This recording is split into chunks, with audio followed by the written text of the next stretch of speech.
देखिए 90 तक का जो बिहार था वो रियल बिहार था। उस समय में जितने भी इंडस्ट्रीज़ थी सभी बहुत अच्छी इंडस्ट्री लगी हुई थी।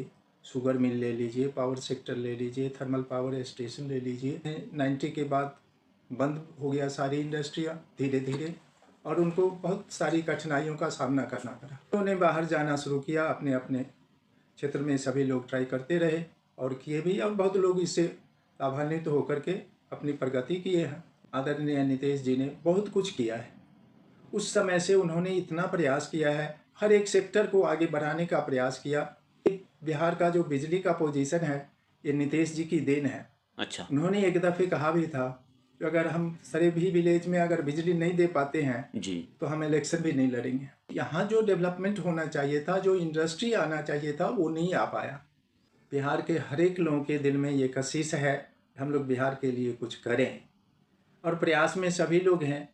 ज़रूर आज नहीं कल, चाहे आज हो, कल हो या 5 साल बाद में हो, बिहार बहुत आगे बढ़ेगा और पूरे इंडिया के अंदर वो नंबर 1 पर स्टेट बनेगा ही। साथियों, आज हम आपको एक ऐसे शख्सियत से मिलाने जा रहे हैं जो किसी परिचय के मोहताज नहीं है। दरअसल आप जानते होंगे कि बिहार में 1990 से पहले अच्छी खासी इंडस्ट्री थी, लेकिन बिहार की जो बर्बादी शुरू हुई, चाहे अपराधीकरण के कारण हो चाहे जिस कारण से हो, तो झारखंड भी फिर बट गया और उसके बाद तो कुछ बचा ही नहीं। लोग कहने लगे कि बिहार में बस लालू है, आलू है और बालू है, और फिर बिहार के लोगों का पलायन शुरू हुआ देश के दूसरे हिस्सों में, जिससे कि मतलब स्थितियां बहुत ही विचित्र तरह की हो गई। लोग जो है बिहारी शब्द को एक गाली की तरह लेने लग गए। 2005 के बाद जो जितने भी, आज मैं जिस शख्स से, मैं उनका नाम ले लेता हूं पहले, RS ठाकुर नाम है उनका, और बिहार के समस्तीपुर जिले के रहने वाले हैं। व्यवसायी के रूप में जो है एक जाने माने नाम है। लेकिन ऐसे कई सारे लोग बिहार में हुए जिनको कि जो है वहां बिजनेस नहीं करना पड़ा, या बिजनेस जो कर रहे थे उसको छोड़ करके बिहार से बाहर जाना पड़ा, और जो है मतलब एक दर्द शुरू हुआ, एक गैपिंग शुरू हुआ कि जो करना चाहते हैं बिहार के लोग कर नहीं पा रहे हैं, और जो वहीं रह के काम करना चाहते हैं वो जो है बाहर चले गए। तो 2005 के बाद स्थितियां सुधरनी शुरू हुई, लेकिन तब भी इंडस्ट्रियलाइजेशन जैसा कुछ बिहार में नहीं हो पाया और आज तक नहीं हो पाया। लेकिन एक अब नया प्रयास शुरू हुआ है। तो ये क्या है, कैसे हम जो है इन नए युवा तुर्क और जो पुराने व्यवसायी हैं और बिहार के जो जन सामान्य हैं, इन सबको कनेक्ट करते हुए कैसे हम बिहार को देश का विकसित राज्य बना सकते हैं, इसके लिए हम बात करेंगे RS ठाकुर जी से। सर नमस्कार। नमस्कार। नमस्कार। सर, आपने जो है 90 के पहले वाला भी बिहार देखा होगा, 90 से 2005 का भी बिहार देखा होगा, और 2005 से अब का भी बिहार देखा होगा। क्या अंतर दिखा आपको? देखिए 90 तक का जो बिहार था वो रियल बिहार था। जो एक्चुअल बोलते हैं, उस समय में जितने भी इंडस्ट्रीज़ थी सभी बहुत अच्छी इंडस्ट्री लगी हुई थी। शुगर मिल ले लीजिए, पावर सेक्टर ले लीजिए, थर्मल पावर स्टेशन ले लीजिए, ये सारी अच्छी कंपनी बड़े बड़े सेंट्रल गवर्नमेंट के ऑर्गेनाइजेशन के थ्रू बनाया गया था और अच्छे तरीके से चल भी रहा था। धीरे धीरे फाइनेंशियल प्रॉब्लम के चलते वो इंडस्ट्री थोड़ा स्लो डाउन गया, जिसकी वजह से कि बाद में 90 के बाद बंद हो गया सारी इंडस्ट्रियाँ धीरे धीरे, और उनको बहुत सारी कठिनाइयों का सामना करना पड़ा। फिर इसके बाद एक समय और आया है जबकि लोग बिहार से बाहर निकल करके जाना शुरू कर दिए। जब वहाँ की इंडस्ट्री धीरे धीरे, शुगर मिल सब बंद हो गए, पेपर मिल सारे बंद हो गए, तब लोगों ने बाहर जाना शुरू किया, अपने अपने क्षेत्र में सभी लोग ट्राई करते रहे और किए भी, और बहुत लोग इससे लाभान्वित होकर के अपनी प्रगति किए हैं, प्रगति किए। की ओर आगे बढ़े हैं। जो नीतीश जी आए 2005 में, तो सब लोग मानते हैं, मीडिया का बड़ा वर्ग भी मानता है कि डेवलप किए हैं, लेकिन जो पलायन का जो दौर है वो नहीं रुका, इसके बावजूद कि आप जैसे बड़े बिजनेस बिहार के बाहर करते रहे, मजबूत होते रहे, बिहार में तब भी नहीं कर पाए जब 2005 का दौर आया तब भी। नहीं, देखिए, जिस पोजीशन में बिहार था 2005 तक, उस पोजीशन को लेकर के आदरणीय नीतीश जी ने बहुत कुछ किया है। उस समय से उन्होंने इतना प्रयास किया है, हर एक सेक्टर को आगे बढ़ाने का प्रयास किया।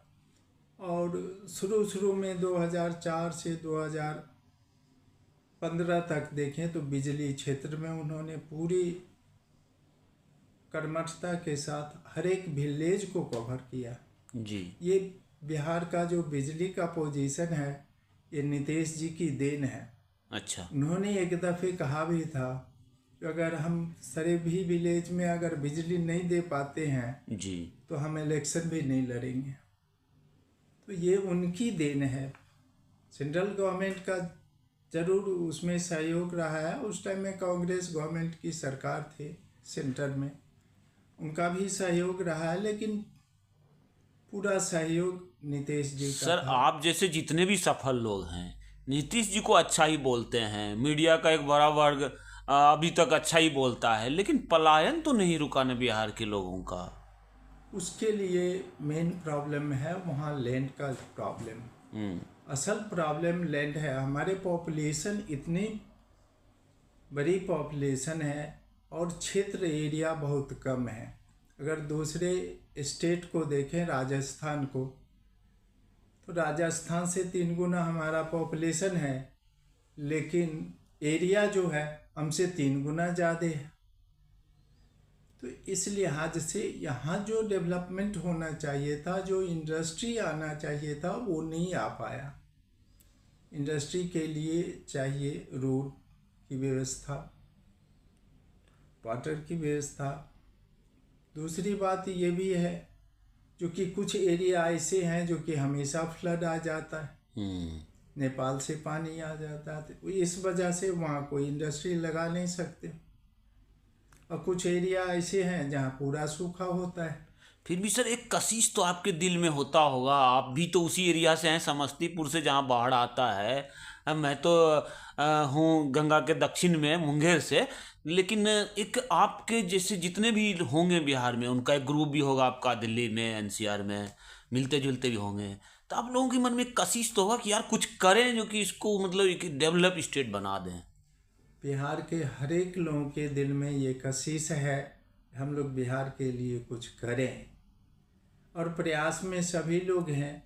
जब भी मौका मिलेगा सभी लोग उसमें सहयोग करेंगे, और ज़रूर आज नहीं कल, चाहे आज हो, कल हो या 5 साल बाद में हो, बिहार बहुत आगे बढ़ेगा और पूरे इंडिया के अंदर वो नंबर 1 पर स्टेट बनेगा ही। आज नहीं कल, चाहे 5 साल लगे, चाहे 10 साल लगे, लेकिन बनेगा ही। बड़ा अच्छा लगा आपसे सुनकर, और मुझे से एक अपने पत्रकार को आपने मौका दिया, इसके लिए तो बहुत धन्यवाद।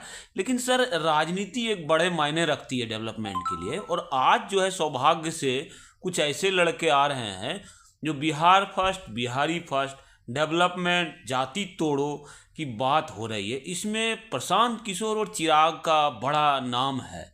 2 लोग हैं वो अभी भी सोशली ही बात करते हैं, 2 युवा, तेजस्वी जी हैं और कन्हैया जी हैं। तो इन चारों में आपको क्या लग रहा है कि डेवलपमेंट के हिसाब से किसको भविष्य के तौर पर आप लेते हैं? ये देखिए, भविष्य में चारों हमारे लिए अच्छे हैं। चारों देश बिहार के लिए चारों अच्छे हैं, लेकिन क्या है, अब किनको मौका मिले, पब्लिक किनको मौका देता है। आज नीतीश जी को मौका मिला, 16 साल 18 साल से वो अच्छे बिहार को चलाए।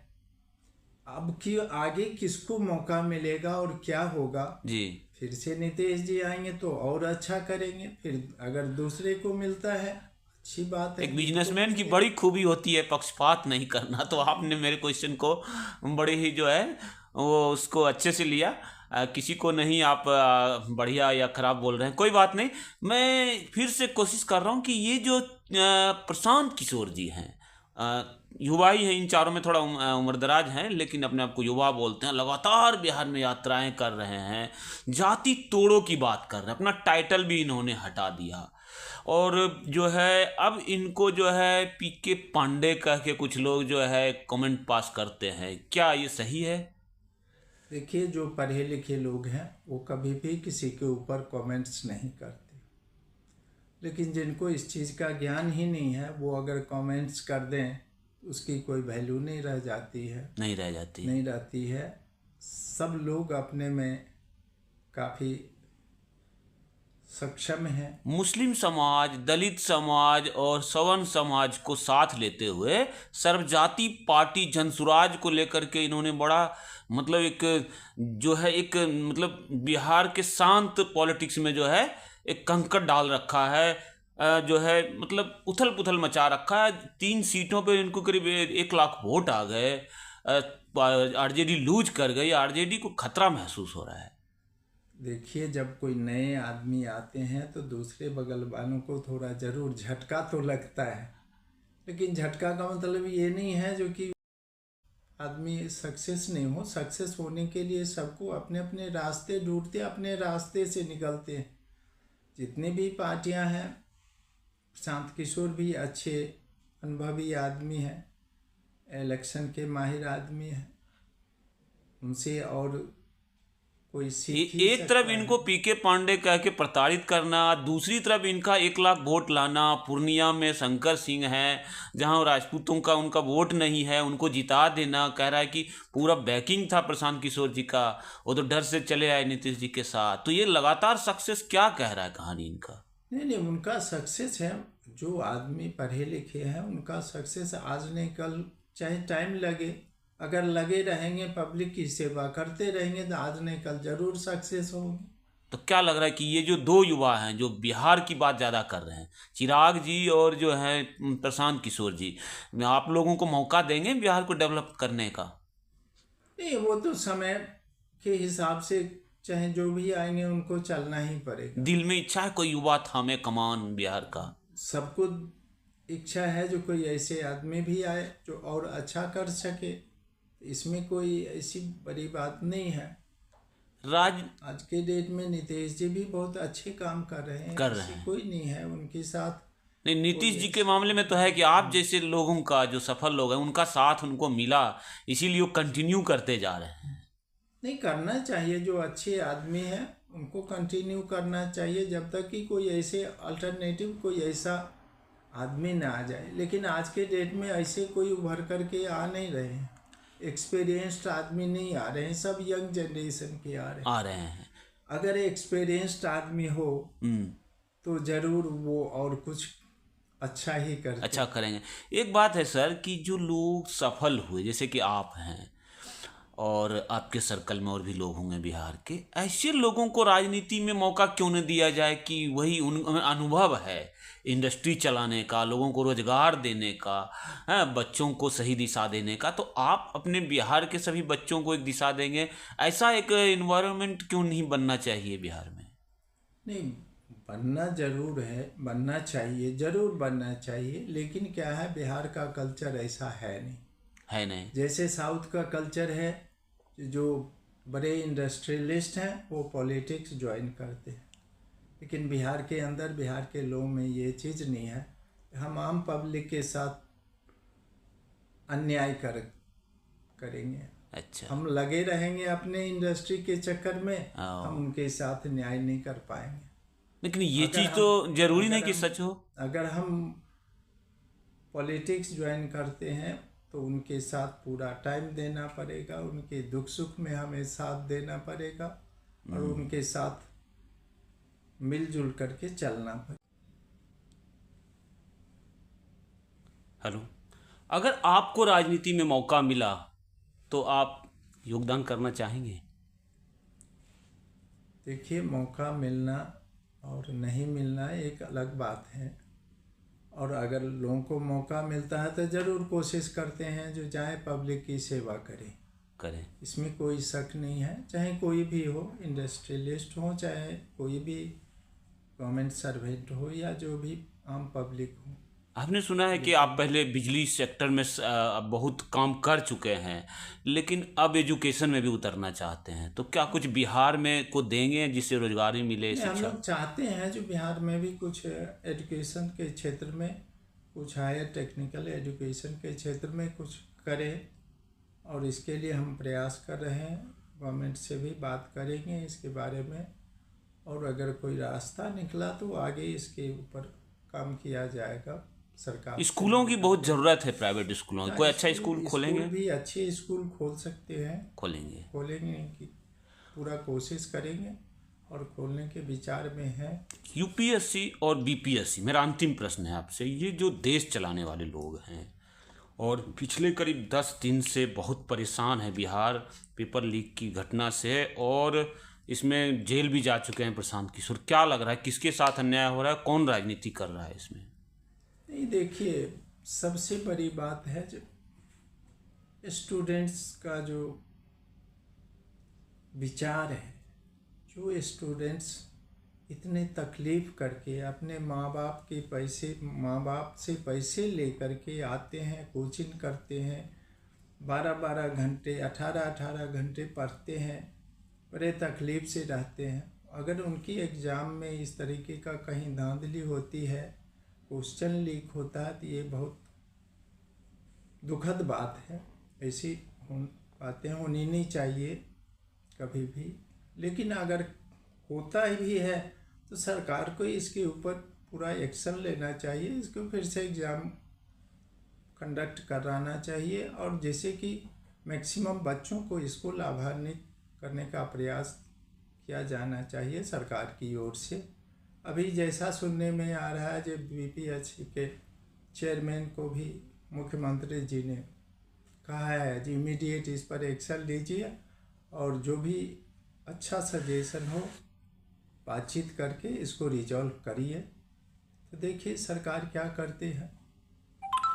दर्शकों, आपने देखा आर.एस. ठाकुर जी जो है बिल्कुल ही जो है यंग के तरह हमसे बातचीत किए, मुझे मौका दिए, और किसी पर न किसी पार्टी पर न किसी नेताओं पर इनका कोई है, सबकी अच्छाई लेकर चलने की बात कर रहे हैं और बिहार को डेवलप करने की बात कर रहे हैं। तो ठाकुर साहब को बहुत बहुत धन्यवाद और प्रणाम भी, हमारे बड़े बुजुर्ग हैं, तो इनकी मदद से और भी बिहार के इंडस्ट्रियलिस्ट से हम बात करने की कोशिश करेंगे कैसे जो है बिहार को अपने मास को लेकर के, अपने समाज को लेकर के देश का नंबर 1 राज्य बनाया जाए। तब तक के लिए धन्यवाद। बहुत बहुत धन्यवाद आपको।